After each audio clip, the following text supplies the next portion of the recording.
Assalamualaikum warahmatullahi wabarakatuh. Kami dari kelompok 3 akan mempresentasikan materi tentang manajemen supervisi dan evaluasi pendidikan. Kami beranggotakan yang pertama saya sendiri, Jenny Febrianto, yang kedua Jeprianto, yang ketiga Lilis Suryani. Baiklah, yang pertama pendahuluan. Dalam ilmu administrasi, terutama administrasi pendidikan, kedudukan manusia sangatlah menentukan karena diperlukan supervisi sebagai suatu pendekatan yang paling tepat terhadap manusia yang melaksanakan kegiatan administrasi. Alasannya karena manusia bukanlah mesin atau robot yang tugasnya hanya sebagai menjalankan instruksi atau program, tetapi juga makhluk yang bernyawa yang sama sekali berbeda dengan makhluk lain. Ia punya perasaan, punya keterbatasan baik secara fisik maupun psikis yang ikut menentukan warna awal dan akhir sebuah pekerjaan. Selanjutnya, pengertian supervisi. Istilah supervisi pendidikan dibangun dari dua kata, supervisi dan pendidikan. Secara etimologis, kata supervisi dari bahasa Inggris yaitu supervision, artinya pengawasan. Negley dalam Piderte tahun 1982 menyebutkan bahwa supervisi adalah layanan kepada guru yang di sekolah yang bertujuan untuk menghasilkan berbagai instruksional, belajar, dan kurikulum yang dilakukan oleh pengawas sekolah.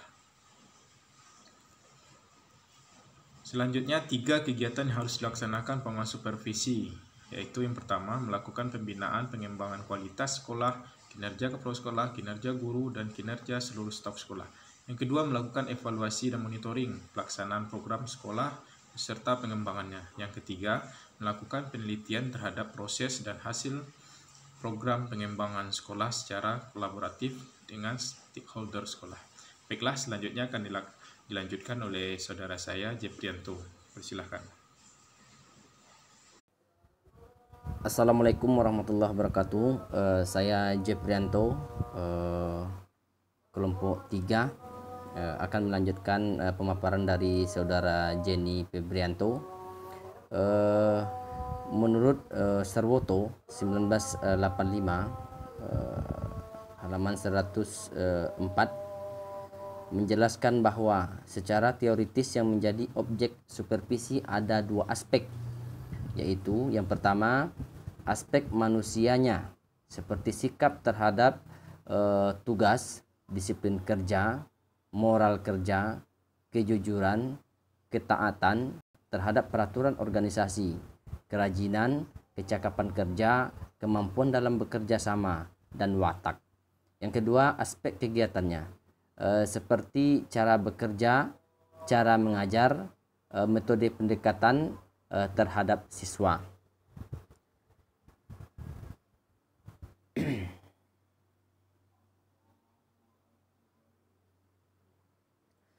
Sejarah lahirnya istilah supervisi pendidikan. Istilah supervisi diperkirakan muncul pada awal tahun 60-an, diperkenalkan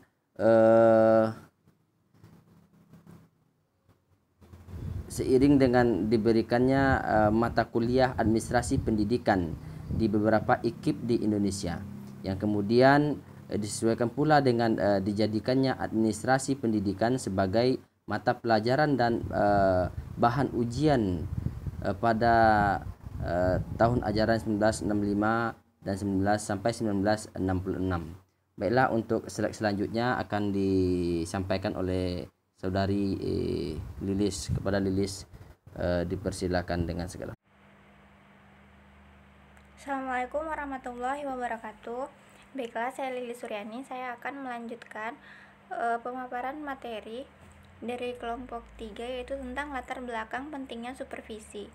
Dunia pendidikan sekarang ini terasa seperti berpacu dengan perkembangan teknologi, sosial, ekonomi, politik, dan pertahanan keamanan yang sangat cepat yang menuntut penyesuaian kehidupan, termasuk kehidupan di dunia pendidikan, di mana guru sebagai ujung tombaknya yang harus siap bukan hanya dalam pelaksanaan tugas, tapi juga lebih penting adalah kesiapan secara pribadi. Yang selanjutnya ada beberapa hal yang melatar belakangi perlunya diadakan supervisi pendidikan, diantaranya yang pertama itu perubahan sosial, yang kedua globalisasi, yang ketiga perkembangan sains dan teknologi, yang keempat urbanisasi, yang selanjutnya adalah demokrasi pendidikan, selanjutnya perubahan daerah, dan suburnya birokrasi, dan yang terakhir adalah krisis moneter. Baiklah, itu adalah hasil pemaparan dari kelompok 3. Apabila teman-teman ingin bertanya, silakan. Terima kasih. Assalamualaikum warahmatullahi wabarakatuh.